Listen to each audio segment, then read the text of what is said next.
that a P? All right, there you go. All right, we'll work on that.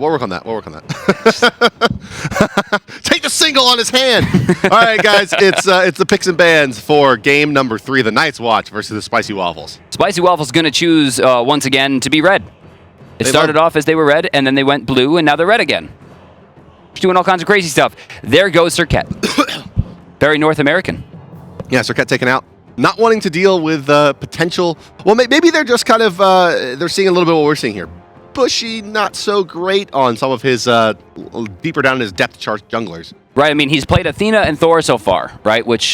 And so far the Thor, I mean, he didn't level the Tectonic Rift, and yeah, that's a little bit of a misplay. I can't tell if it was a fat. It seems to me I'm going to assume it was a fat finger because I mean. Your Thor, right? The small amount of damage you'll gain from leveling an ability versus leveling your Tectonic Rift, which will let you get 2 in-hands off. Yeah, I mean, and there's just the difference between Mjolnir's attunement. A level 1 Mjolnir's attunement that double hits is better than a level 2 that only hits 1 time. So do neither of these teams know about Athena?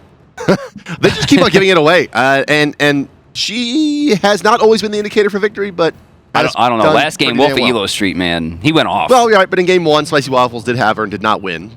That's true. Granted, they picked 2 Guardians. Yeah, that's very true. So will they take the Thor here again, is kind of my question. Yes, they will. Oh, and they're going to take Rama away, but that's just going to put NQ on Shibalanke, right? Ugh. I would love to see Moix pick Cupid. He's going to play Freya. Cupid. Freya. Cupid. He's going to play Tyr. All right. Big surprise there. There it is. There's classic Moix. Yes. He's going to try to fight him. I like this. I like this pick a lot. Decent lane clear, great early game, and Moix always looking to fight is going to have an even better opportunity to do so. Yes, this is the fighter.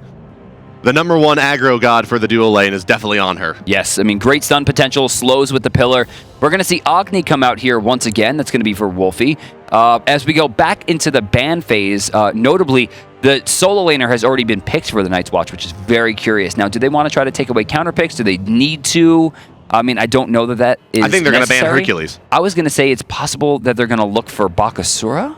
Ooh, Spicy Waffles will ban out the Poseidon. Okay, good. After drafting Agni. Agni, has a little bit of trouble with that god, considering he can't dash out of the whirlpools. It's not a direct counter overall, but it is a harmful matchup. And what will be the final ban from Night's Watch? I would ban Hercules if I was the captain for this team.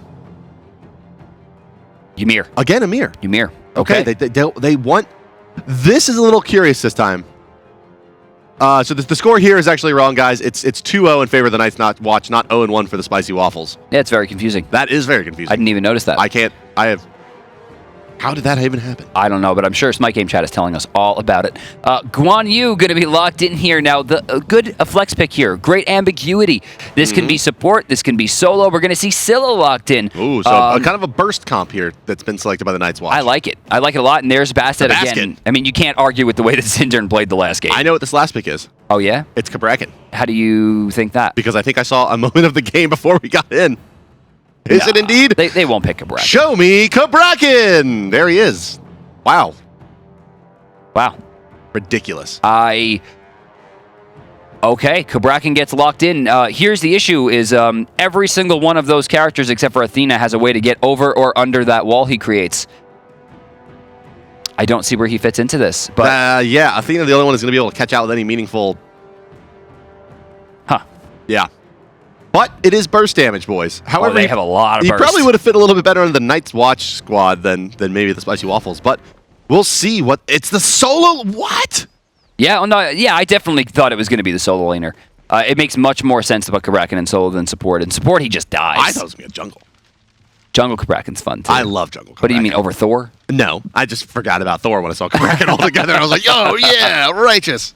He's going to start off with a Vamp Shroud here, most likely going to switch into the Mystical Mail afterwards for extra lane clear potential. But this is going to be good for him, right? So what you're looking for as Cabrakan is you're going to use the Tremors to group them up, right? All the minions. And then you're going to use the Refraction Shield to blow everything up very, very quickly. Starting off, likely going to be the Refraction Shield. Unless he gets caught, and then he can probably go into the Seismic Crush, right? That's going to be extra movement speed, slow immunity. But remember, the Seismic Crush is an activation part. It is not an automatic ability usage. So you can be stunned during it, you can be slowed, anything during it, and you will keep it until the end of the duration or until you land the auto attack. Well, here we are. We're in game number 3, ladies and gentlemen. It's the Night's Watch. In the blue trunks, bottom side of the minimap, and the left side of your spectator UI. It's Tier in the solo lane for NQ. Bastet in the jungle for Zindern.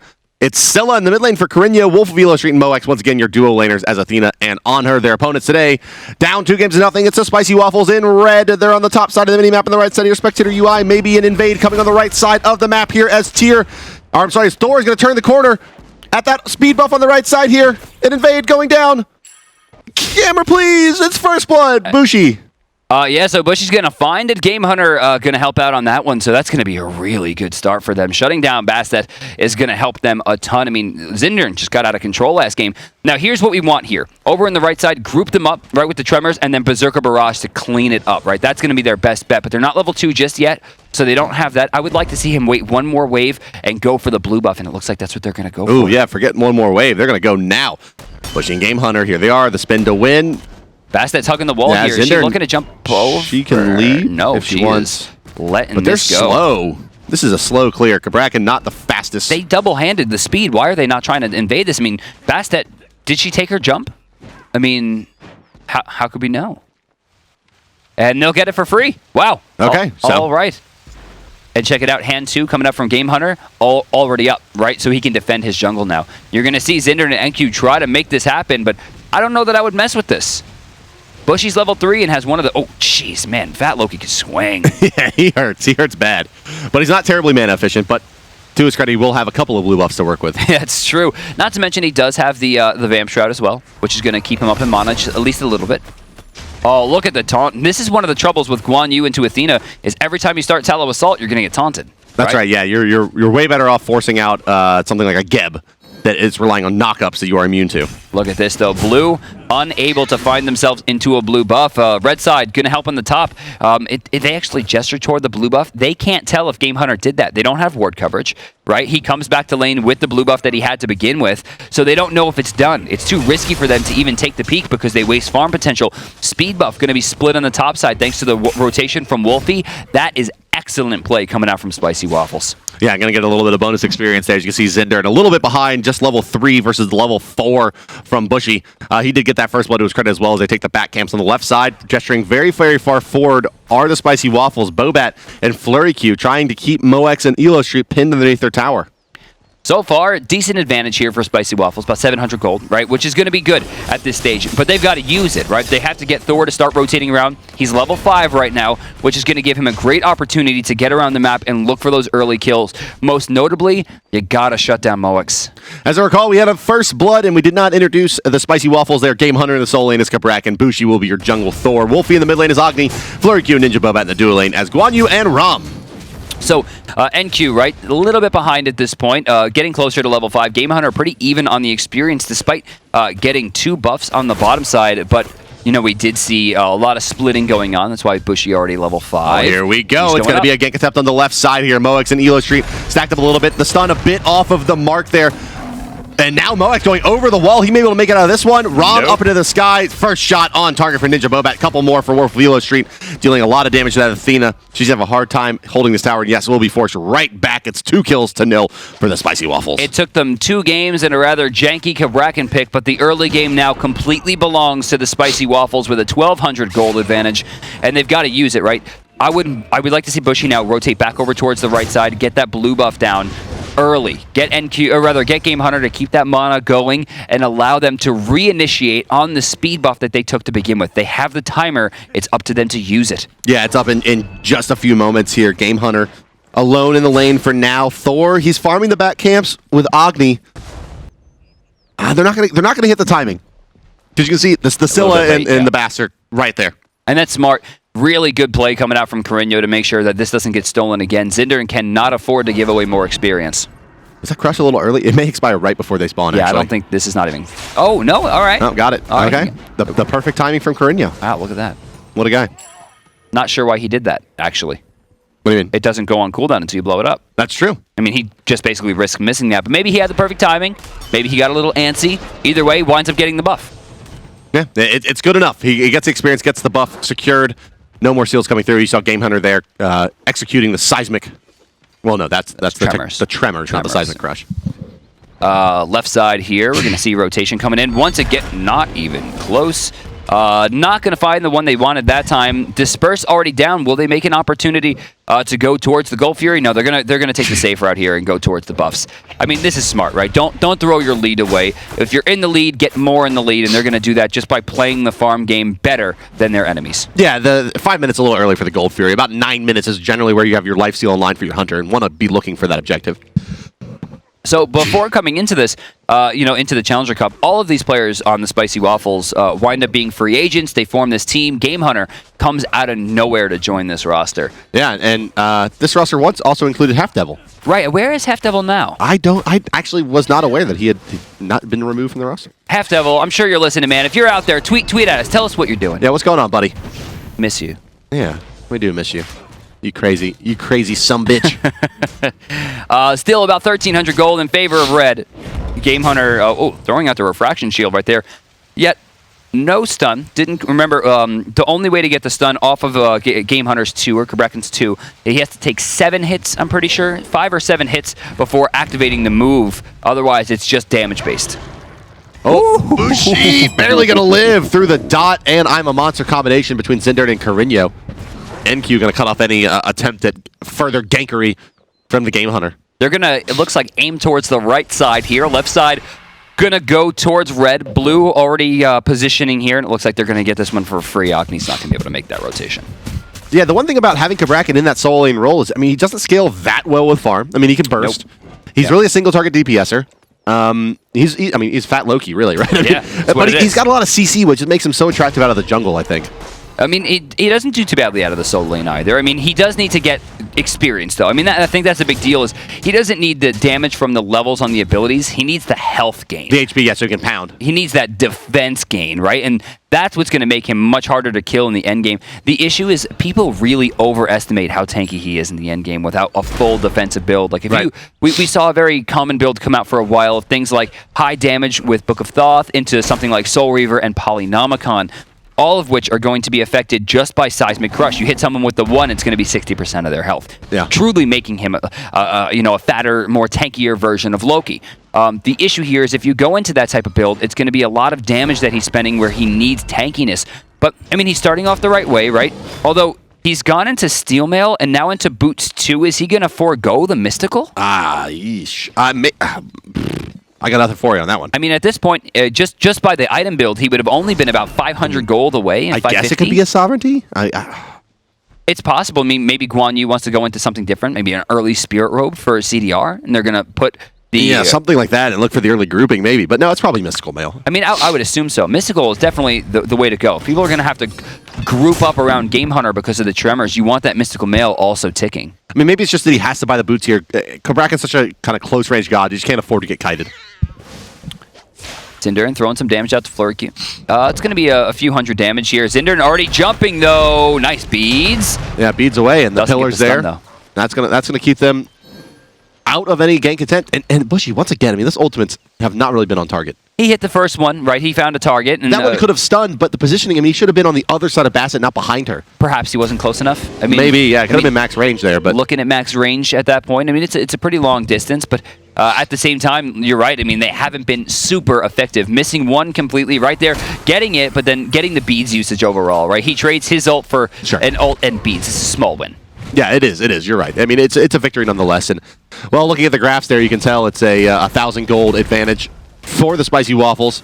Rotating across his tier. What is this rotation coming out? He's gonna dive the tier 1, I guess. He's looking. Bushy's gonna spot him though. But he doesn't see Game Hunter. Now he sees Game Hunter. And he's like, oh damn, the jig is up. He throws out a Fearless Power Cleave combo. Game Hunter will take a very small amount of his HP for it, and he'll. It looks like both rotate back over to right. Now on the top side, the blue buff is still available. Bushy gonna rotate over there. Split that one. Has Tyr gotten that blue buff yet? Did he get that one that time?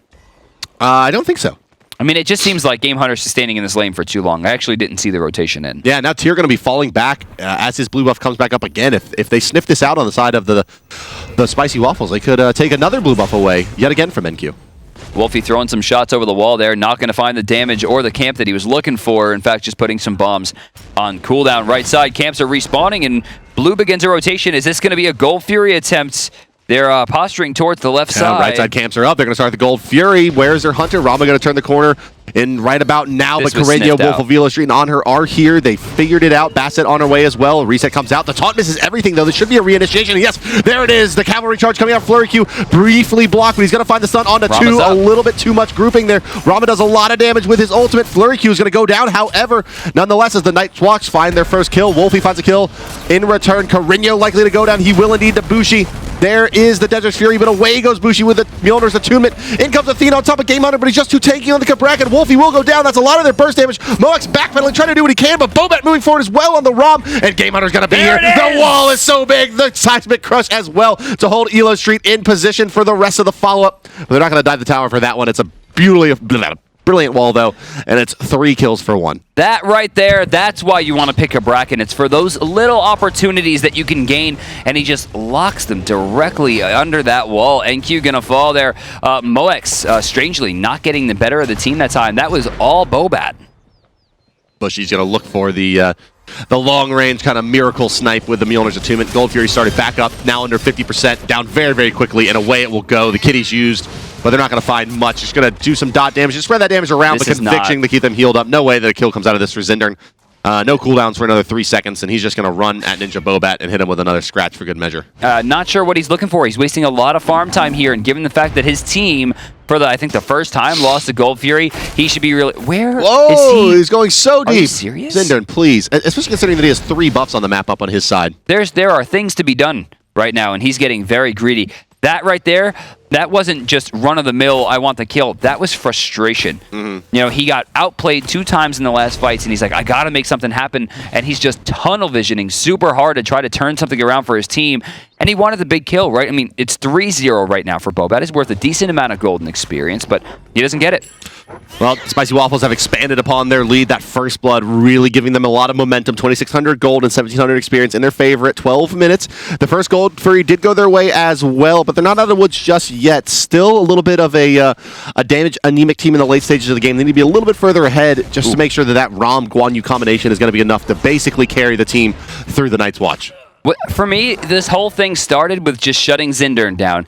You know, one of the most emotional players in SMITE, you can see it. I mean, directly in his playstyle, every time he loses something, he is trying 3 times as hard to pick it back up instead of going back to the farm, you know. And one of the reasons we talk about Andenster so much is because he's almost immune to emotion, right? He just sees the game objectively all the time. Now, Carreño going to throw down here. No, not going to be anywhere near it. Thor ult, again, not hitting his target as Bushy. Trying for it. Game Hunter's going to try for it. He's not going to find it either. It's going to be NQ actually chasing down Flurry Q. That's going to be the first kill in this engagement under the tower. The fight rages on, but the Night's Guard, or the Night's Watch, I'm sorry, looking... The Night's Guard. I don't Where know. did that come The from? Night's Watch looking stable underneath their tower. You watch Game of Thrones? Never seen it. All right. I don't believe that. Well, you shouldn't. Oh, man. So NQ right now, level 13. Very impressive to see him be an equal level to Game Hunter at this point. Game Hunter finally finishing up that Mystical Mail, though, going into the cooldown boots as well. Love to see this. He doesn't really need a lot of damage. Definitely wants as many cooldowns as possible. Extra refraction shields. Of course, you're going to want extra seismic crushes as well. Getting as many stuns off as possible in a team fight. Now, he does have an open active slot, and I think this is where things are going to start taking a turn. It could be Blink. I love Blink. It probably shouldn't be Blink in this game, but I love Blink Kabrakan. I mean, if you're going to put someone in the front line and have them absorb damage... They'd probably be better off with like Shield a... of the Underworld. Yeah? That's what you're liking? Love it. SOU? Big fan. Okay. I mean, look at how tanky he is. Look how hard it is to kill him. Sure. Right? Mystical Mail? Make it harder. Yeah. Throw out the Shield of the Underworld, grab a hybrid magical defensive item, and maybe a Void Stone and a Shield of the Underworld here to come out. See, people are always under the impression, right, that if you have Shield of the Underworld, it's only worth it if they do damage to you. But if you could hit that and stop people from doing damage to you for 5 or 6 seconds while you rush a Phoenix down and stay in the front line, that's more than worth it. NQ stunned out, and you can see how ineffective that Kabrakan damage is getting versus the tankier targets, but will still be very good against someone. It's the Spirit Row, right? That's because right, yeah. he stuns him once and then hits him with another ability. I mean, he has to combo. In that case, it would have been better for him to use the 2 and then the 1. It would have did a little bit more damage considering the Refraction Shield didn't have the stun on it yet. But either way, I mean, even adding that small amount of damage, NQ heals that right back up in a heartbeat. Oh, it's a three-man taunt underneath the tower. This is going to be a big Amma monster. No dashing up just in time as Wolfie, but still goes down to the Zindern dot. It's 4 kills to 5 now in favor of the Spicy Waffle still, but the Night's Watch starting to surge back with a big play underneath the tier 1. Game Hunter chasing NQ down tick by tick by tick by tick. And look at that. He's actually, again, Refraction Shield. He didn't need to do that. Whoa, how does Zindern find another kill now as Bushy overextends? Why is he over there? In the mid lane, it could very well be the tower as well if Zindern elects to use the kitties. Bobat's in trouble. Bobat's going to get taunted back into the pillars, going to use his beads. There's a Fury coming out. About half of that on target for MOX. But he may die this tower nonetheless when Disperse and Impale are back up. Yeah, and check this out on the left side. Wolf going back in as well. No, Bobat's going to keep it safe for now. Okay, so the farm continues for the Night's Watch. Oh, going back in. Oh, cheeky. He was a little bit late on that that taunt call, actually. I feel like he wasn't quite in range because he body blocked himself with the minions. Maybe. So, game's getting closer to even now. They're still a Gold Fury down, but they're less than the Gold Fury amount. About 300 gold away from where they should be, and the experience difference, once again, belongs to the Night's Watch. So, the small lead that the Spicy Waffles did have early on, close to 3,000 gold, is starting to wane. Yeah, the Night's Watch have recovered from that first blood, and they've brought the game back to square at 5 kills apiece, 16 minutes in. I guess it's worth noting as well that Cabrakan is yet to be played in a Pro League match, so... Shout out to the Game Hunter. One of the very few gods that has like 0 playtime. Yeah. We actually had like 40-something gods played during the spring. Oh, here we go. plan. This is a play. Athena dashing forward into the tower. No, she doesn't need it just yet. She's going to pop a shield. They're running from this because they're respecting the Guan Yu. I'm surprised. Well, I mean, MOX already jumped in. Look at that. I mean, that was 40% of his health right there. Yeah, but they had Carino on the rotation. He was going to beat Wolfie there. But still playing it safe. I guess Bushy's there as you got to well. respect that. And that's a kill. Zindern throwing out some damage there, but a small heal from the Conviction will be more than enough, plus the base heal or base health from Bobat. He'll head back to the base here. Gold Fury is up, and they did lose their support. Yeah, this should be free. Here comes Game Hunter, and Q's here as well. They don't have that Guan Yu ultimate to kind of push them off the mark, but they do have Game Hunter to establish a front line and Wolfie to throw those bombs. I would love to see NQ just blink in right now, get a big Fearless off 2 people, right? Just look for the 2-man. Well, he did. That's exactly what he did. He was just looking for Bushy there. And realistically, even if he took damage, he still has the Fearless into Power Cleave heal coming out in the blue stance. Gold Fury started up. Game Hunter trying to establish that front line. Reset a little bit now. Healing back up about 15% of its HP. There's the wall to block out Carino. He's looking for the Sentinel as well. They're going to try to burst down Game Hunter, it looks like. But no, it's Wolfie's bombs over the top that do the damage. There's one. I'm a monster. A second comes forward. Those they pile in on the MOX. Over the top comes the... Oh, no, he missed with the Fearless at NQ. But he still will be enough to clean up Fury Q. Carino bailing out of this fight for now. Gold Fury still has not been gotten. The Sycam is out. Ninja Bobat in some trouble. But yeah, MOX, who's been there kind of rocking these team fights down. Up in the sky goes Thor again. Trying not to pile up in the choke. Is he looking for NQ? Oh, Bushy. I guess he's looking to cut off NQ's escape, but he's going to get Fearless instead and likely pay for it with his life. That was a bad play. I think 4 or 5 ults have missed at this point. Yeah. I mean, this is, I don't know. But that one didn't look like it missed. That one looked like he actually wanted to do that. Yeah, I mean, you're right. It looked like he was aiming in between the two, and NQ right there going to find another kill. They just got abused by NQ. All of a sudden, the Night's Watch, right, they're 1,000 gold down, right, 1,100 gold, same as where they were. The experience difference now, let's just jump to the charts now. This thing is absolutely free. There's no way it's going down. They already have the experience difference by 1,000. Now they have the gold difference too. Yeah, 2,000 experience swinging back to the way the Night's Watch is. The Spicy Waffles just didn't seem to have it together there. Some miscommunication from Bushy, it seemed like. I mean, he wanted to cut off Tier's escape route, but instead he got Fearless back into the stun combination from Athena. Yeah, it was a gorgeous combo, by the way. He's Fearless, the Power Cleave hits, and then right as he hits the ground, right before he could even react, the taunt was out and doing enough damage to make sure they went down inside the crush. I mean, just beautiful plays, man. Yeah, they did it. They're the best men. And despite the fact, check out the player damage, that we saw Zindern give up first blood and lose his jungle. Top damage right now by about 100 over his teammate Carino. And they're playing beautifully, right? I mean, that being said, though, Zinder's, it's a lot of shenanigans scratches going on. I mean, a couple times he's just got to scratch like 4 people with no hope of getting anything done. That's fair. I mean, it's a harassment, right? That's the kind of Bastet he's playing. He's playing this kind of nipping at the edges of the fight Bastet. Instead of, find a single target, dot it up, slow it down, and cats it to death in the jungle. He's really more of trying to nip at the heels of the Spicy Waffles and corral them into positions so that the Night's Watch can clean them up. Now, Wolf on the left side looking for the camps. He's going to get those for free. NQ not going to find the Fearless, but does maintain presence on this side. But the camp's already down. They're not going to gain too much from that. What do you think about Winged Blade for Thor here in this game? Little curious. I mean, I like the CDR, always a big fan, but with that amount of CDR, he can't build the Spirit Robe now, so he's kind of limiting his options. He doesn't really need the movement speed. Oh yeah, well, there's the slow from the pillar, there's the slow coming out from Zindern as well, and the crush, I guess, a slow, but it's not something you'd really itemize against. I just feel like Magi's would have been 300 health helps. Yeah, it's HP that you wouldn't get out of Magi's, perhaps that he's itemizing into here, but and realistically, the best measure you can build against Bastet is just health. Right? Defense, a little bit of defense will help, but health is just so important. The Wingblade's going to shut down most of the damage from the Razor Claws. Also, Moex is getting outboxed. Not sure why he leapt in there. It looked like he thought he could find Bobat. Bobat seeming much more comfortable in this ROM. Yeah, maybe you were right. Maybe this is why they were picking it so early every game. Yeah, just think, like, let's take it away. Because Moex's ROM was like on another level. Yeah, but Bobat also looks very, very strong with it, or at least looks significantly better than he did with his Shibalanke game. 4-1 and 2. So let's take a look at Tier's builds here. You're going to see, once again, a very similar build to the previous game. And we're going to see the Jotuns come out, right? This is going to cap out his CDR, which is going to mean more Fearlesses and, more importantly, more Power Cleaves, especially in the blue stance. It's going to let him sustain forever. Right side, we have a fairly large grouping as the Night's Watch. They play aggressively into that kind of 2 o'clock position in the map. This is kind of FG posturing, right? I mean, this is... Yeah, or a tier 1 attempt in the solo lane. Game Hunter has control over there. I mean, even going back there could be dangerous. You see creeps going into the tier 1. Game Hunter going to try to play Ballywick to the lane to see if he can lock him down.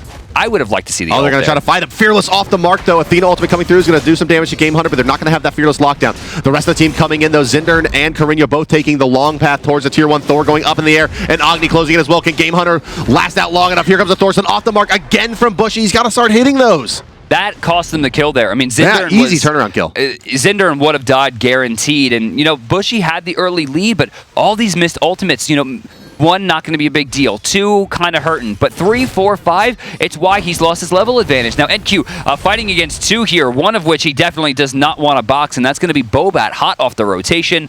Moex here as well, though. And you're right about the Fire Giant call.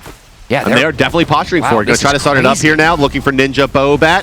Crush coming out, it's going to hit 2. It looks like Moex continuing to tank it up. He can't do it. Not enough lifesteal, not enough damage out, but he does have the Executioner plus Diva's Gloves. He can hold it for some time, but he's going to be forced to reset here shortly. Carino going to come in and maybe pick up the aggro. He will indeed, and he's going to get knocked up from it. The fight's starting to break out over the top of the Lawbringer. Here comes the Cavalry Charge, however, after the beat. Zindern very, very low. Bushy going to try to run him down, but the Eyeball Monster over the top just on the mark. He's going to find 1 kill. However, it's a second kill from Ninja Bobat as well, as Bushy still alive. And Bobat has wrecked this team. It looks like they kind of lost sight of him in the back line. Bushy's going to make it out of here. Moex, nice stun there. Only 1 shot through the wall. Game Hunter now trying to run them down as well. And the final bomb is there. It's a deicide. 2 aggressive, looking for the Fire Giant in traffic at 22 minutes. And the Spicy Waffles have handled the Night's Watch. So the 2 big things there. Moex took way too much damage from the Fire Giant, taking a big tick from the mud as well. He actually sends it and resets it. Carino doesn't realize it's coming to him. He takes a huge shot from the Fire Giant as well. And with that, the team didn't have the health to sustain at that. Oh, and Bobat almost wound up dropping there as well. Yeah, he's lucky he didn't fall into that mud. But Wolf of Elo Street was playing in that position for so long that he actually wound up running out of mana, which is not something that we usually see. And in the back line, he gets picked off. Carino gets pushed out. Zindern getting basically no damage in that point. NQ dying very early as well. It was really just Scylla and Moex, the ones that kind of messed up in the FG, who were forced to escape early. They turn around, they try to find a kill, but they both wind up getting picked off.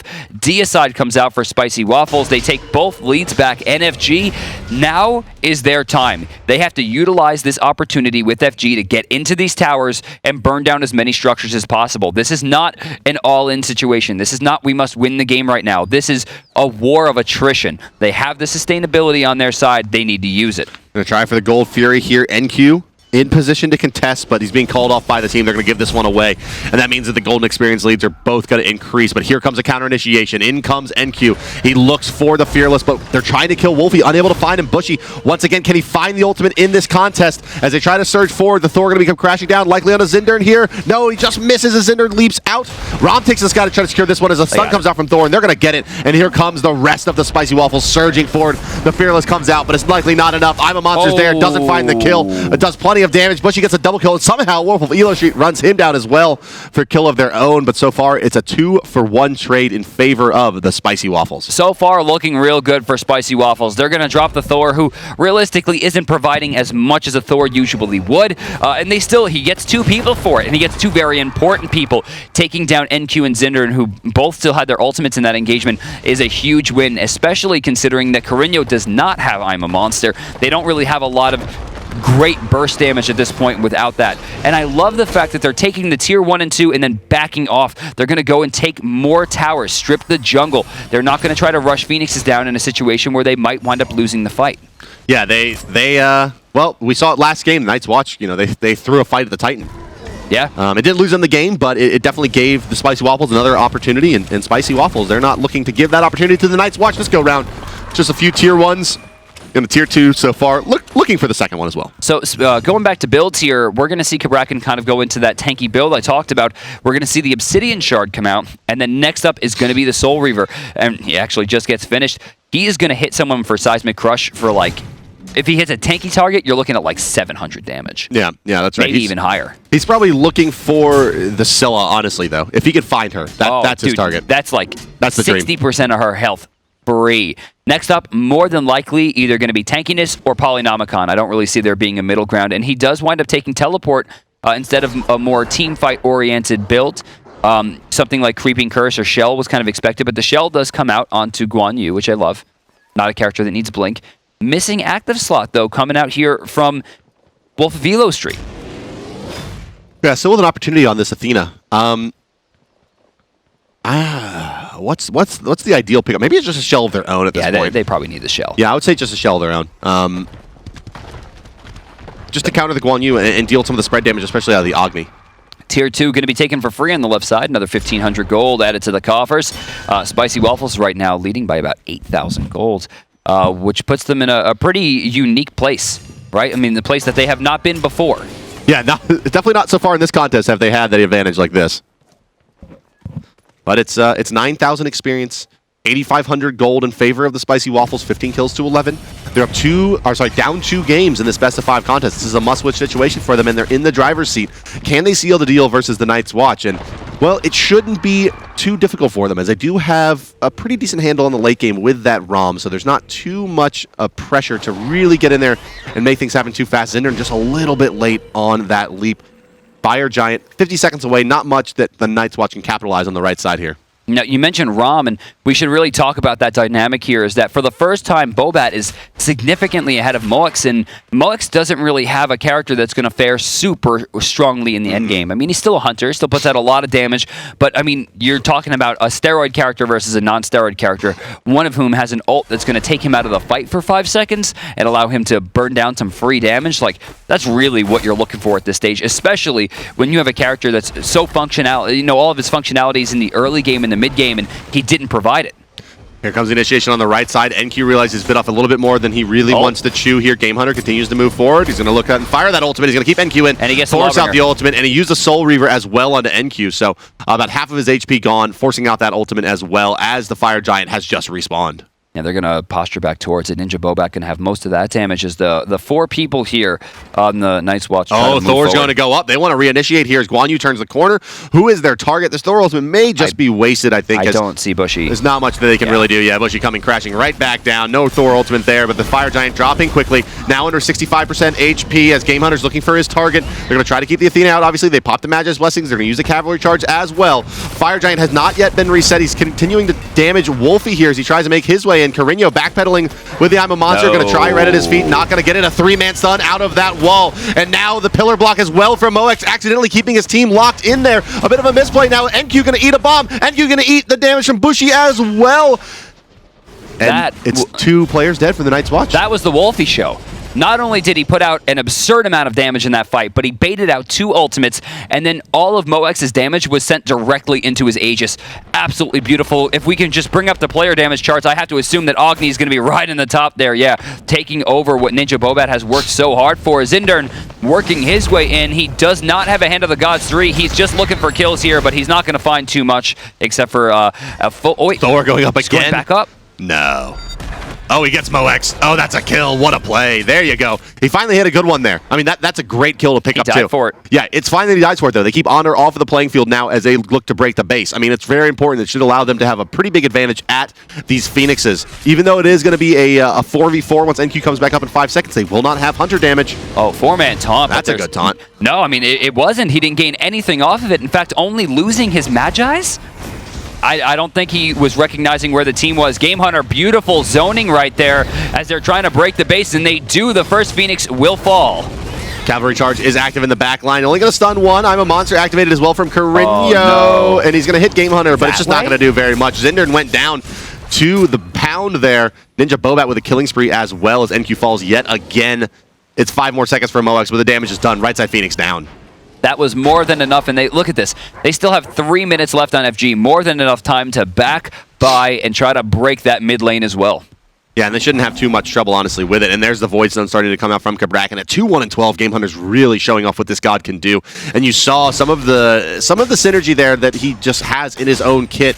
The ability to lock off players and then ground pound and force that Intoxicate status onto them. They wobble around, and it has really, really good synergy with big burst mages like the Agni or even the Guan Yu, buying time for the Cavalry Charge to get in and find those follow-up stuns. So Bushy with a misplay here as he builds into Spirit Robe. Yeah. Can't do it. I mean, he's already overcapping by 2% just with the Cloak of Concentration. Once it's completely built up, he will have overcapped by 10%. Which is really going to be a huge waste of gold, yeah. Waste of gold. I mean, Magi's Blessing was the call. Yeah, why not Magi's here? I'm not sure. Definitely a misplay. So they're going to look to go towards the left side. Now, mid was closer, obviously, but the left side going to be a little bit better in terms of control. Now, if they take the left side with the Fire Giant coming back up in about 2.5 minutes, this will give them a better opportunity to get the Fire Giant again. And I actually like this dynamic more than I like... Because people always say you get left and mid are the strongest. I think left and right and splitting the team that far is so much stronger than having people in the mid lane. Because mid and right, they're both pretty close to the Fire Giant, right? It's not too big of a difference. Oh, looks like the fight's taking place at both Phoenixes here. Carino trying to hold off on the right side, but he eats a Soul Reaver proc from the Cabrakan. Continues to pound away at that tower.